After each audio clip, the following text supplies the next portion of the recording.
right, hey guys, my name is Chris Huckes, and this is Your Best Life Defined. Let's go ahead and get right into this thing.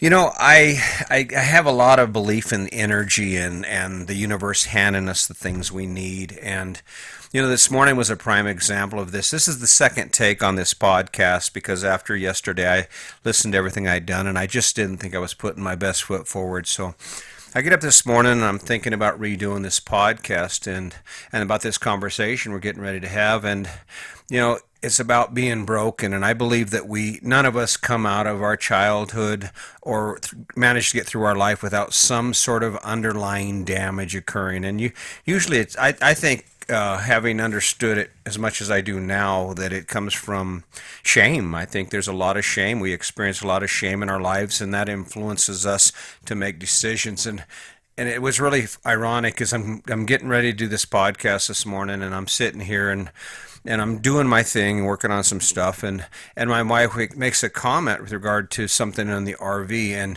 and she kind of chuckles about it. I'm kind of a knight in shining armor when it comes to that. And she says something about, or there's something going on, and I jump up to help her, and she kind of laughs at me, and and it just drove me right back into this shame spiral. And it kind of felt like when you was as you're a little kid and you ask the girl that you like if they like you, and they tell you no. I mean, I know that sounds kind of ridiculous for a grown man to say, but it's things like that in our life that we tend to ignore, and it makes us pretend that everything is going to be fine, but we tend to have these reactions, and for me, for most of my life, I just kind of ignored it. I didn't even mess with it. I just, I chalked it off as just being me, and it was my right, and I hid behind anger, and I hid behind all these other things. But the reality is, I'm not fixed. I am not perfect. I mean, I talk about Brene Brown and all of the things that she taught us as a couple and as individuals. I mean, I've learned a lot from her about myself, but that's not the automatic fix. And I guess in a way that's part of the reason that I just keep rolling on this podcast.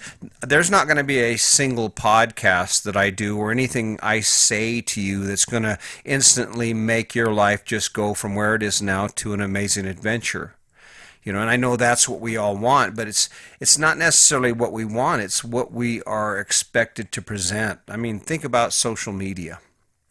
When you look at social media feeds prior to COVID-19, everybody was living these dream lives, but if we're truly honest with ourselves, what do our lives actually look like? I mean, and I'm a prime example of that, and I apologize for doing that because it's not actually right. It doesn't help you at all. And that is, I've given you the impression that we live this amazing life, and it's some sort of carefree, perfect utopia. But the truth is, my life isn't any more of a utopia than yours is. The only difference between the life I'm living and the life you're living is the fact that I have access to more of the things I love while I struggle with all the baggage I continue to carry around with me. And some of I've got a lot of it under control. I don't resort to anger anymore because I understand why I was being angry, and it was because of shame. It's because that was my response to protect myself from what I see as an attack. And so there's a part of this that can be fixed, but there's never a time in your life when you're going to wake up one day and everything in your life is going to be so perfect you just don't have anything to work on. I mean, otherwise, what drives you forward? What makes you want to be better? And this morning was a prime example. I'd never expected to go into a shame spiral this morning because of a simple comment my wife made, and yet here I was. I was right there in it, and just for a minute, man, the world was coming to an end. And then, like for me, I have self-doubt. I've mentioned it before.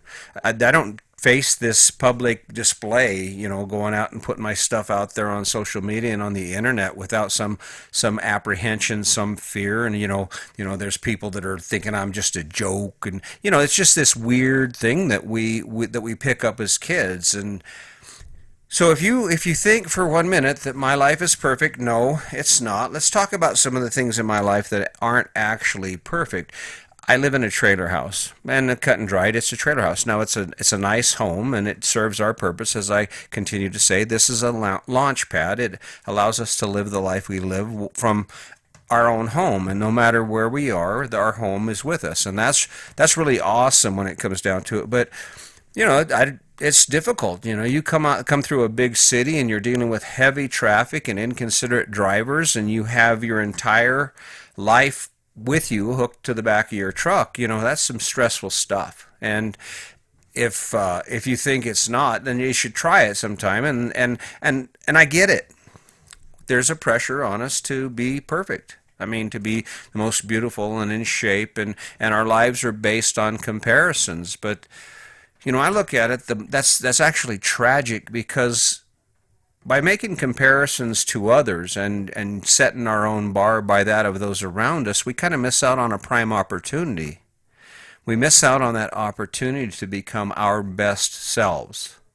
And and society didn't help any. This whole corporate thing and this capitalism thing, it's great, but the problem is they gave us a distorted image of what happiness is. They basically tell us every day what makes us happy, what will make us successful, what will make us beautiful, and what will make us accepted socially. And the truth is, and I mean, there's part of that that's true. I mean, when I decided to hit the road, or my wife and I decided to sell everything and hit the road, we entered a very small segment of the population as a whole. I mean, I think maybe 1 million people right now are doing what we're doing, and I don't know what the population of the United States is, like 300 million or something like that. So, not a very big margin, and with it comes the isolation. I mean, we spend a lot of time alone, just me and my wife, and of course, when you come with baggage, you have these ideas of self-esteem and which your vision for success is, and if you allow those to get into your head and to command your thoughts, it can actually be devastating. I mean, even now, like the example with that little comment earlier before I started this podcast. Had I not allowed myself to step back and say, okay, now what's really going on here? Did my wife really offend me? Did she really intend on shaming me? Or was it just how I perceived it? How was I just fallen back into those habits that we have? And the truth is, that's all it is. It was just me responding to a situation that I recognized from my childhood, and responding in a very negative way. I kind of spiraled there for a second, but I'm back. And I know I'm probably being a little more candid and authentic than makes most people comfortable, but the truth is, how else do you grow if you don't face the stuff that you face? And there are a lot of burdens that we face, but this idea that we're all perfect, no, no, no, no, no. Sorry, it doesn't work for me. We are all broken. There is a reason that guy walks around and he's an asshole and he's a bully, and no matter what anybody says or anybody does, they're wrong and he's always right. And it isn't because he's right. And there's a reason that girl runs around and she flaunts her stuff and she uses her sexuality as a tool to get what she wants and to manipulate men. And it isn't necessarily because she loves the life she's living. It's because those are the coping mechanisms that we develop in order for us to compensate for what we feel, for those negative feelings. And I don't know anybody. Like I said, I know people that have come from the Leave It to Beaver households, the white picket fence, and had everything, and mom and dad were in love, and no one got divorced, and there was no drug and alcohol addiction, and no abuse. And guess what? They still manage to be messed up somehow, and they get into their relationships, and you bring that baggage with you, and unless you actually take an active role in correcting that and changing that, it can be devastating. Because, and I said it in a previous podcast, we are geared towards being single. I mean, as a single man, my emphasis was always on me. It's what I wanted to do and what I needed and what I felt and where I wanted to go. And when you get in a relationship, you add those kind of selfish behaviors, or I guess it's not even selfish, it is survival behaviors for the single. But being in a relationship requires a whole different set of tools, and actually to engage people on an effective level, on a level where you really are able to communicate with them and understand who they are. You kind of have to take a step back from those tools you have just long enough to evaluate where those reactions come from. I I can't look at social media right now because it's just a mess to me. And I'm a firm believer in is you become what you think, you become what you see. So I'm really careful about watching the news and how much social media or even how much I follow or pay attention to how people respond to the stuff I'm putting out there because I'm vulnerable to that. I'm vulnerable to allow those external influences to impact me in a negative way, and that's the last thing I need. When we talk about this morning and vulnerabilities, I don't know what happened to me, but I went from being this angry guy to this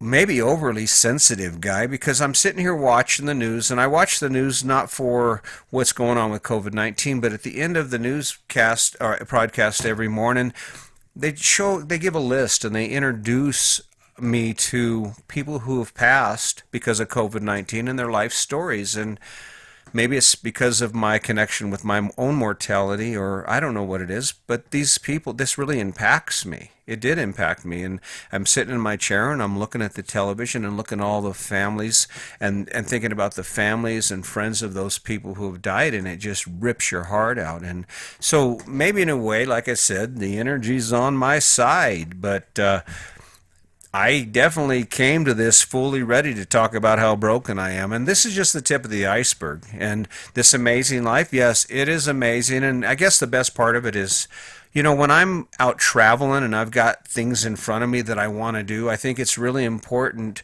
to understand that there's a good side to the distraction it creates, because it creates in me a sense of appreciation and energy that's not focused on those faults I have and those flaws I have, and I'm not quite as likely to jump into some shame spiral based on some innocent comment someone says to me. And so being distracted in that way is a good thing. So that's really enough about me. So when I talk about being broken, I guess we need a solution. So I'm making this accusation with you saying that you're broken, and even though you don't think you are, the reality is if you want to know for sure, if you want to check that, how do you respond and think about how you feel inside, not when things are going great, but when all of a sudden those triggers that cause you to react or outlash or get angry or frustrated or withdraw or withhold affection or just feel resentment and anger towards someone or something, it happens. And the question is, why does it happen? Well, I identify shame. But when we talk about doing what we need to do to live our best life, the reality is it's not just about the life you live, and it's not just about the things you do and what you have access to. It's about who you are on the inside. It's about fixing your entire life, and everything has its own segment. Everything has its own place. And for the things that I'm talking about with the issues of mistrust or shame or anger or control issues, the information is out there.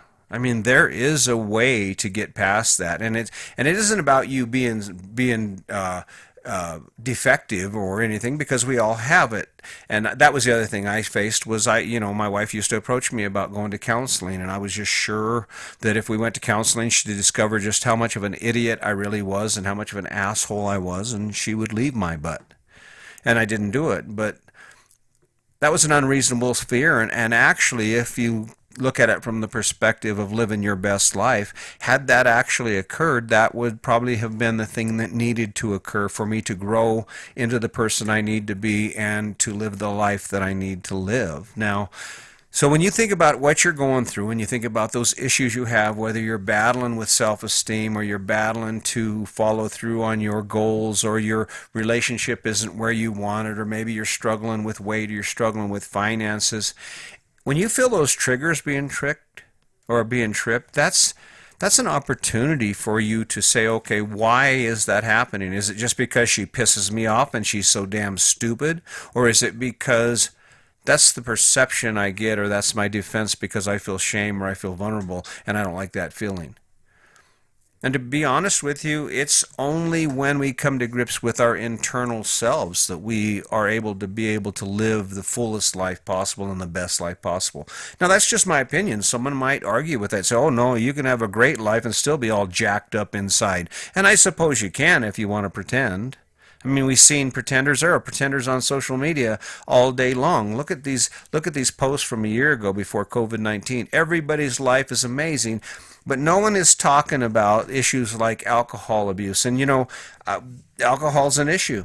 It can be an issue, drug abuse or financial abuse. I mean, think about it. How many of us right now, how many of you listening to this podcast have more than $30,000 in debt? And how many of you actually have more than $2,000 in savings that you can access? The truth is we don't. And that doesn't make for a great situation. It doesn't create your best life. But regardless of what our goal is, how do you get there? Well, we don't know what we don't know, and that's just the truth. We don't know what we don't know, and it's only by stepping away from the fear and all the apprehension of who we are and what we think might happen if we change, and start looking for an alternative. Start learning things about ourselves and asking questions about, well, why actually do I do this? Is this really because of her? Because when you think, especially in relationships, when you think about relationships, how is it that these amazing things that start out to be just this dynamic experience together where you start sharing your life, how does it turn into what it turns into for a lot of us? It turns into this grind where it's just like this, almost it's a source of irritation and the energy is actually gone, and you sit and you wonder and you think, man, what did I do? Is this what really all there is? And the truth is, yeah, this is all there is until you make a decision and decide to do something different and to learn some new skills. See, I've got a lot of skills now. And no, I'm not perfect. Like, as I said, with the shame thing that happened this morning that kind of prompted this whole podcast, I can be as good as I can be, but you know what? Those characteristics have been with me for a long time. I would imagine they started way back when I was a child, even before I was really cognizant of shame.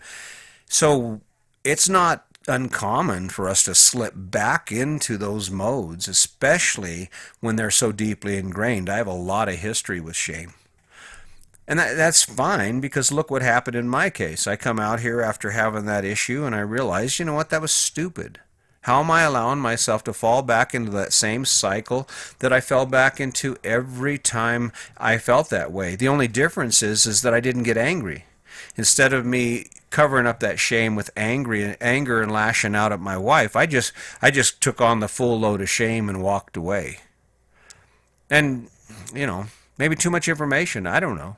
But I've said before, I'm not trying to waste your time. What I'm trying to do is open up new avenues for you and give you some information about some of the things you may not have thought about. And the truth is, maybe your life isn't going the way it is simply because you just don't have motivation. Maybe it is going the way it is because you haven't dealt with some of the baggage you have related to your motivation, related to what drives you.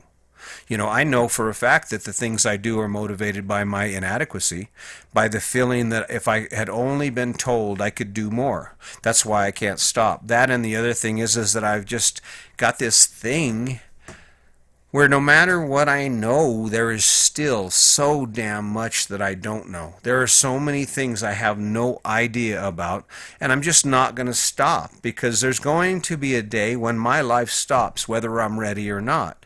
And it would be foolish for me to waste a minute of it not doing the most I can to live it the best way I can. What about you?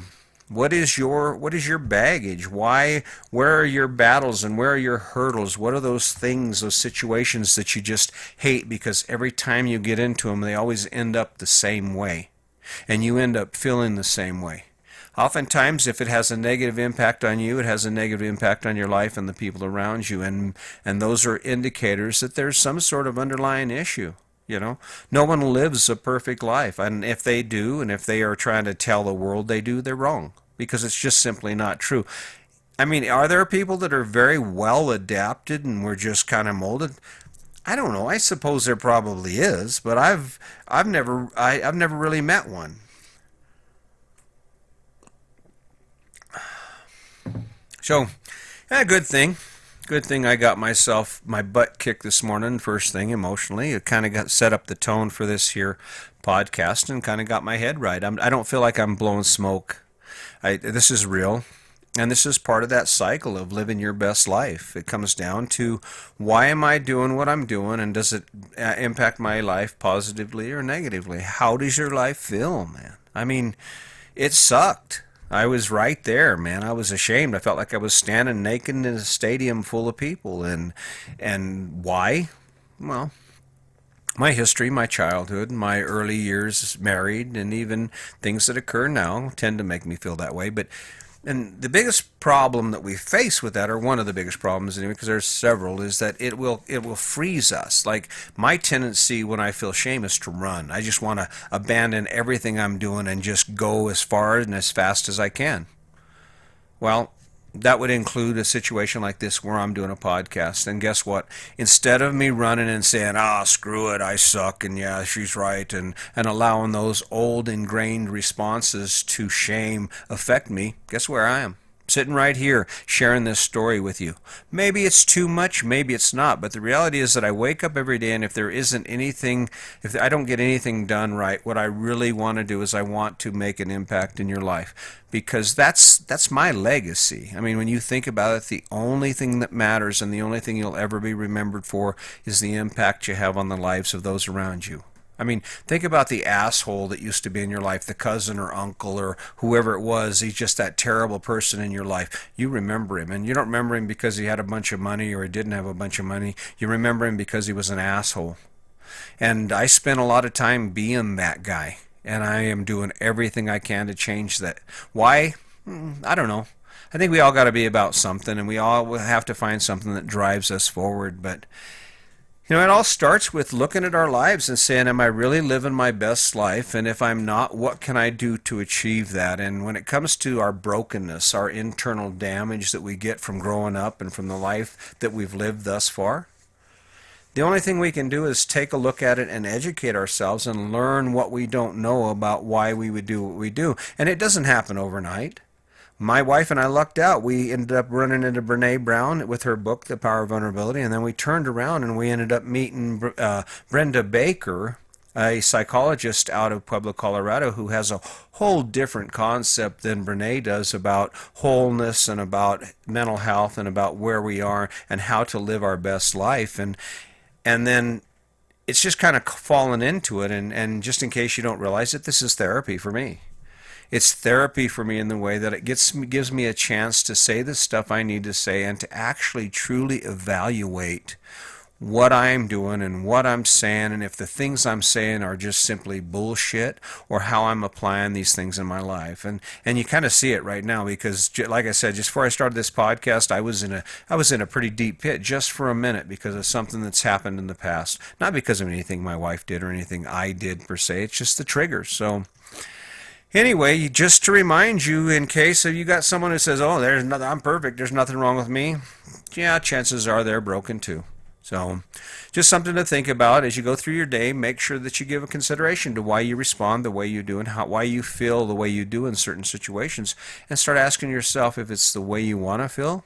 And if it's not, then start educating yourself. Start learning ways and tools that you can use to change it. And I guarantee your life will get better. Mine is a lot better, and I am thankful for it. So anyway, I hope you are doing well. I hope that COVID-19 hasn't kicked your butt and doesn't have you struggling. And if it does, you know what? I think that you will come out of this. We will come out of this no matter where you are. And it comes down to sitting down and defining that thing that you need to do, and set that list, set a priority, and then take action on it every day, and we will get through this. But anyway, I hope that I'm helping you. I would love to hear from you. My website is chrisjaquez.com.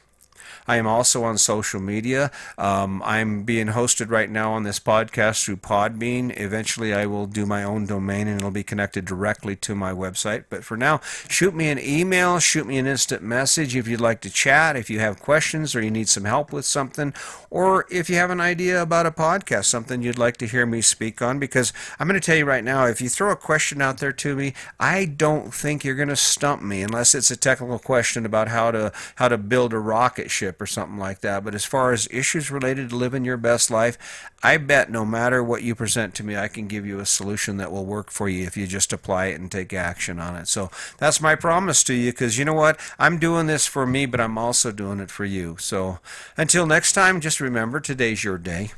Make it a good one.